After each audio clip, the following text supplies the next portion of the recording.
Hello and welcome दोस्तों to 5 minutes engineering. आज का वीडियो आके बड़ा कमाल का होने वाला है दोस्तों, क्योंकि भैया डीबीएमएस प्लेलिस्ट में थोड़ा आगे बढ़ते हुए अपन ईआर मॉडल क्या चीज है उसको भी समझने वाले हैं। एक ऐसा मुद्दा जो कि एग्जाम में बार बार लगातार एग्जामिनर के थ्रू पूछा जाता है, आपके क्वेश्चन पेपर में देखा जाता है, इसका क्या उत्तर लिखना है वो आपको इस वीडियो के जरिए बताऊंगा कि आखिरकार ये क्या भला है, ये क्या चीज है। इसका उत्तर आज आपको मैं दूंगा। एंटिटी रिलेशनशिप मॉडल इसका पूरा नाम है। इसमें दो वर्ड्स मिले हुए हैं, एंटिटी और रिलेशनशिप। ये दो बहुत इंपॉर्टेंट कीवर्ड हैं आपके इस पूरे फंडे के। लेकिन पहले ये समझेंगे हम कि इसकी जरूरत क्या है भैया। क्या इससे पहले काम नहीं चल रहा था? ये ऐसा क्या वैल्यू ऐड कर रहा है? ये ऐसा कर क्या रहा है भैया, ये पहले समझ लेते हैं। तो ईआर मॉडल सिंपली क्या करता है कि आपका जो भी डेटा है उसका एक लॉजिकल व्यू कह लीजिए, उसका एक कॉन्सेप्चुअल व्यू जो है वो आपके सामने लाके रख देता है। एक सिंपल एग्जांपल अगर दूं भैया, कोई भी अगर मूवी बन रही होगी तो पहले उसकी स्क्रिप्ट रेडी होनी चाहिए कि भैया उसके स्क्रिप्ट में सारी डिटेलिंग, सारी रिक्वायरमेंट, सारी चीजें वहां पे मेंशन्ड होती हैं। उसके बाद ही उन सारी चीजों को, स्क्रिप्ट को, उस डिटेल को इंप्लीमेंट किया जाता है और फिर वो मूवी बनती है। तो आपके पास स्क्रिप्ट का रेडी होना बहुत ज्यादा जरूरी है। लेकिन अगर अभी के हालात देखे जाए तो वैसे स्क्रिप्ट इतनी जरूरी नहीं होती बॉलीवुड की मूवी ऐसी ही बन जाती हैं और फिर उनका रिजल्ट आपको देखने को मिल जाता है। तो इसीलिए अगर अच्छी मूवी बनानी है तो आपके पास एक स्क्रिप्ट पहले से तैयार होनी चाहिए, डिटेल्ड होनी चाहिए, ताकि आपके दिमाग में आपको पता हो कि भैया इंप्लीमेंट आखिर करना क्या है।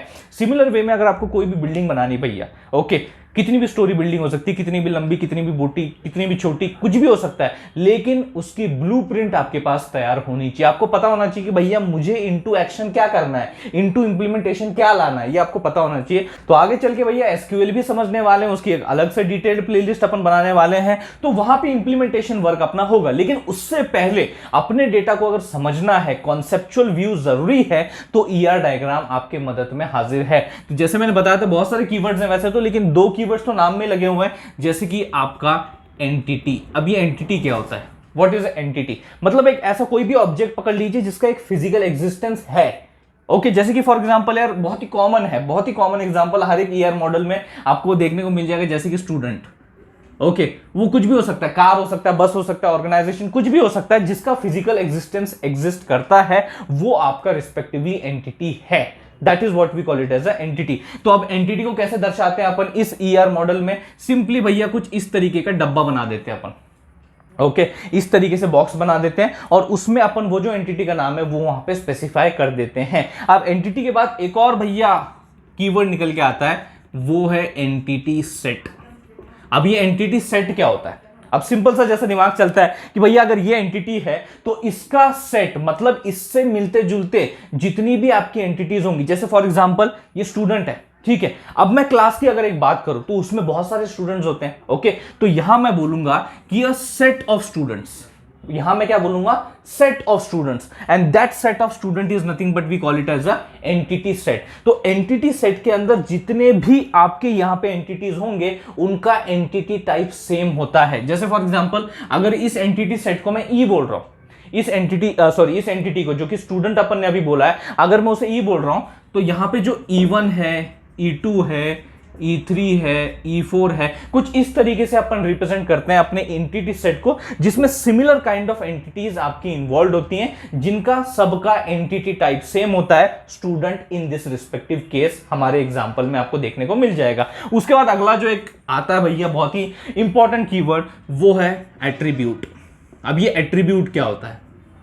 बड़ा सिंपल सा ये भी फंडा है। एट्रीब्यूट मतलब क्या? उसकी भैया क्या क्या खासियत है, मतलब उससे जुड़ी हुई इंफॉर्मेशन यार। सिंपल, जैसे स्टूडेंट है, अब स्टूडेंट से जुड़ी हुई बहुत सारी इंफॉर्मेशन हो सकती हैं, जैसे कि सबसे पहले तो भैया उसका नाम क्या है, बराबर है, उसका रोल नंबर क्या है। अभी वो स्टूडेंट है मतलब कहीं ना कहीं तो पढ़ रहा होगा, है कि नहीं, तो उसका रोल नंबर क्या है, फिर उसका भैया डीओबी यानी कि डेट ऑफ बर्थ क्या है, उसका एड्रेस क्या है। मतलब ऐसी बहुत सारी चीजें हो सकती है। देखा जाए तो ऐसे बहुत सारे जो अपन अपने स्कूल डायरी में पहले पन्ने पे जितनी भी डिटेल्स भरते हैं ना अपने बारे में, that is nothing but the attribute of that respective student. ये अपने को समझना है। एक और बहुत ही भैया इंपॉर्टेंट कीवर्ड है आपके ईआर मॉडल से जुड़ा हुआ, उसका भी डिस्कशन करते हैं, जो कि उसके नाम में ही है, रिलेशनशिप। तो यहां पे भैया अपन जो है रिलेशनशिप की बात करने वाले हैं, उस वाले नहीं जिसके बारे में आप अभी फिलहाल तो सोच रहे हो।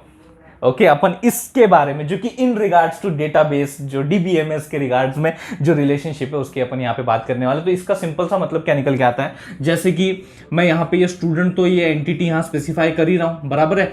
अब जरूरी नहीं कि आपके उस पूरे डायग्राम में, उस पूरे मॉडल में एक ही एंटिटी हो। ऑब्वियस सी बात है, बहुत सारी एंटिटीज एग्जिस्ट करती हैं। तो अभी मान लीजिए एक और एंटिटी मैं यहां पे लिख देता हूं। अब यहां पे कौन सा कॉलेज लिख देता हूं मैं, ठीक है, कॉलेज यहां पे मैंने लिख दिया एक तरीके से। तो अब ये स्टूडेंट एक एंटिटी है और ये कॉलेज एक एंटिटी है। अब इनके बीच में क्या चक्कर चल रहा है, that is what we call it as a relationship. ठीक है, मतलब इन दोनों में क्या है भैया, ओके, क्या रिलेशन है, क्या रिश्ता है भैया, इस रिश्ते को क्या नाम दे। तो वो नाम आप कैसे देते हो, by using a diamond shape. तो यहां पे आप क्या करते हो, कुछ इस तरीके से डायमंड शेप यूज करते हो और इन दोनों को कनेक्ट करते हो।